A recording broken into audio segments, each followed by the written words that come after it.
Nälg teeb tigedaks ja selleks, et me oleksime alati rõõmsameelsed, tuleb süüa mõnusalt liha. Täna valisime selleks veiseliha. Küpsetame Brasiilia stiilis vardas picanjat, natukene ka sütesteiki, lisaks veel kondiga riibaid ja juurde valmistame grillitud kovartomateid, pak choi'd ja Rooma kapsast.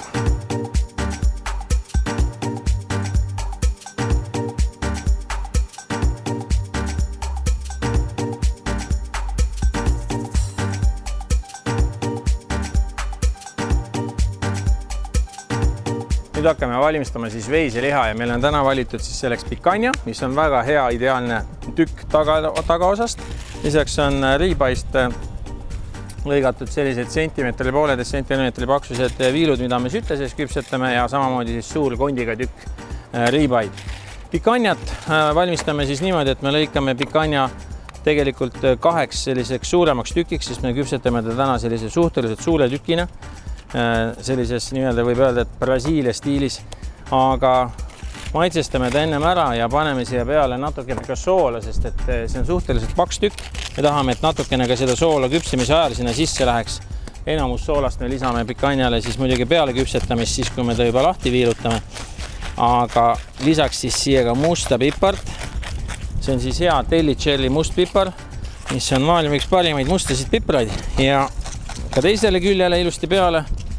Nüüd siis lisame siia ühe secret ingredientsi, see on siis meie hea laagerdatud balsamico. Tegu on siis 8 aastat laagerdunud balsamicoga ja määrime selle liha, selle hea laagerdatud balsamicoga kokku. Ja seda balsamicot tegelikult paneme ka siia riibasteigile ja ka marmorsteigile kohe peale, et see ongi selline veiseliha üldine hea lisa, mis siia juurde läheb. Ja lisame ka nendele tükkidele siis musta pipart, kuid nendele steikidele me kindlasti ei lisa soola, sest et steigile me lisame soola ikkagi peale küpsetamist. Siis jääb see maitse palju parem ja see hea helves soolakristall veel ilusti avaneb hambal ja tegelikult tulemus on palju maitsvam. Sellele pikanja tükile, mis on suure tükiline, siia paneme ka natukene oliivõli peale, sest see jääb meil pikemaks ajaks ahju küpsema ja siis ta säilitab sellise ilusama parema välimuse. Nüüd siis pikanja puhul, kuna me teeme teda sellises Brasiilia stiilis, siis me lükime ta vardasse ja paneme ühest otsast varda läbi. Meil on vardad on sellised väga tugevad ja sellise tugeva ristlõikega või sellise terava otsaga ka ja lükkame ka ta siit niimoodi läbi, et sellise väikse sellise hea kujukese saaks. Ja see on siis, võib öelda, et selline Brasiilia stiilis küpsetamine. Ja selle liha paneme kohe ahju, sest see küpseb kauem kui need teised. Ahjus on meil siis ilusti valmis pandud niimoodi, et tuleb natuke ka mõnusat suitsu. Paneme selle liha siia alla otse kiviplaadi kohale küpsema. Alguses madalamale kuumusele, et see liha saaks kergelt soojeneda ja siis juba hiljem saame teda pruunistada, kui on juba liha mõnusalt soojaks läinud, et tuleks tulemus veelgi parem.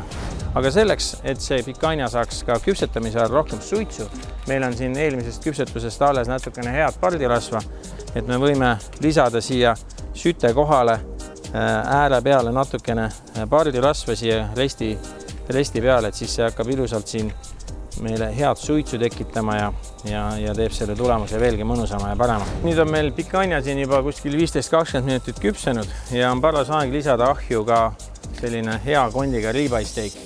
Paneme selle riibasteigi teisele korrusele, alguses madalamale kuumusele.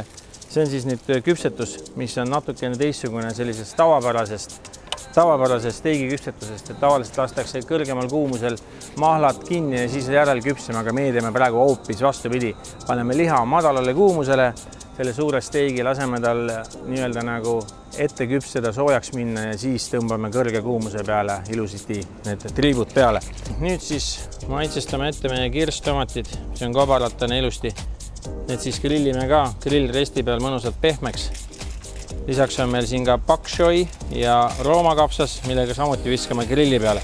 Selle jaoks raudselt kõige parem maitsestus on natukene seda sama balsamicot, mis veiselihalegi läks, sobivad omavahel väga hästi kokku. Ja lisaks muidugi musta pipart ja natuke soola. Ja võime siis nüüd niimoodi kergelt nagu kokku määrida selle balsamicoga. Nüüd järgmisena on meil olemas siin sellised šampinjonid, mille me oleme täitnud siis tere rõõmuks merevaibuga. Võtame šampinjonil juure välja ja juurt võib välja võtta kas näpuga või siis väikse noa otsaga. Ja siis meil on siin mullulauguga merevaik, kes neid võib erinevaid kasutada. See on küll selline hea lihtne asi, aga lihtsuses peitubki kogu võlu. Ma panen siia natukene värviks peale seda sama head chili explosionit. Ja lisaks on meil siin pak choi kapsas, mis on väga hea grillida. Ja võtame ka mõned lehed seda rooma kapsast. Seda siis selle jaoks, et grillime kergelt üle, et ta saaks selliseks mõnusalt krõmpsuks ikkagi jääks. Pak choi ja rooma kapsa maitsestuseks piisab sellest, kui me natukene raputame peale oliivõli. Määrime ta ilusti kokku, siis oliivõli teeb ta selliseks värskemaks ja libedamaks ja säravamaks. Võib ka natukene panna siia soola ja mustpipar on ka alati asi, mis igale poole sobib. Ja üks asi, mida ma tahaks lisada, on siis roosa balsamico. See on hästi põnev ja huvitav asi ja kui see siin natuke aega saab seista ka, siis see balsamico natukene imbub siia sisse. Ja siin ei olegi muud, kui lihtsalt näppudega üle, mõlemad küljed kokku. Laseme sellel kapsal natuke siin nii-öelda marineerida selles. Siin kuskil 15 minutit nii kaua, kui liha veel küpseb ja siis viskame need grilli peale, aga neid kapsalehti me grillime väga lühikest aega, see on ainult hetkeks grillile. Liha on nüüd sellises küpsetamise lõpujärgus, et nüüd on paras aeg grillile visatagi seesama pak choi. Paneme need siia ülesse poole alguses soojendama ja pärast tõmbame talle mõnusa pruunistuse veel juurde ja siis lisaks kirstomatid juba vaikselt soojenema, et nad saaksid siin grillil meil mõnusalt küpseda. Vahepeal tõuseb leek üles, sest rasva tuleb, lükkame lõõrid kinni, see summutab leegi. Seened samuti siia peale kiiresti. Nii et juba 5 minuti pärast saame hakata tegelema siis liha pruunistamisega. Nüüd on paras aeg siis tõsta see liha meil pruunistuma ja meil on siin õnneks 2 maadat kõrvuti, kuna me teeme nii palju toitu korraga, siis meil teisel grillil on siis otse süte kohal pruunistumine ja tõstame selle steigi, mis on juba mõnusalt saanud nii-öelda ette küpsetust, tal on sisetemperatuur kuskil 45 kraadi. Tõstame siia kõrgele kuumusele pruunistuma. Samamoodi need pikanjatükid paneme alguses rasvase külje allapoole, et nad saaksid siin ilusti pruunistuda. Kõrgel kuumusel laseme neil siis natukene siin niisugust särtsu juurde. Nüüd hakkab siis liha meil lõpuks valmis saama ja see pikanja on siin mõnusalt pruunistunud. Suure tükiline selline Brasiilia stiilis vardas saetunud. Tõmbame ta siia järel küpsema toatemperatuurile ja vaadake nüüd seda, selle liha välimus. See on ideaalse mustriga mõnusalt keskelt medium. Laseme ka sellel siin natukene hingata. See tõmbamine on väga oluline. Nüüd tõstame siin suurel grillil meil grillresti maha, sellepärast et siin me tahame hakata ka siis küpsetama meie sütesteiki. Sütesteigi küpsetamiseks on hea siis alati kasutada kindaid, sest et siin läheb kuumus ikka väga suureks. Ja viskamegi need samad 1,5 sentimeetri, 2 sentimeetri paksused viilud otse siia süte sisse küpsema. Ja kogu selle asja iva ongi selles, et te viskate peene lõigu süte sisse ja koheselt peale seda tõstate selle lõigu ülesse, raputate kõik söesid küljest ära ja lasete tal jälle edasi olla ja siis üsna varsti juba minut ühele poole, minut teisele poole ja ongi see liha ilusti valmis. Meie esimesed sütesteigid hakkavadki valmis saama. Siin on kindlasti tegu sellise mõnusa medium lihaga ja paneme nüüd siia samasse grilli peale, klassiku peale mõned rooma kapsalehed lihtsalt, et nendele hetkeks anda kuuma, mitte üldse palju. Need on siis meil rosee balsamiga maitsestatud, lisaks on siin oliivõli peal. Ongi meie veiseliha valmis ja ei jää muud üle, kui siia natukene helves soola peale raputada, sest peale lahti lõikamist see helves sool on täpselt see, mis veel puudu on.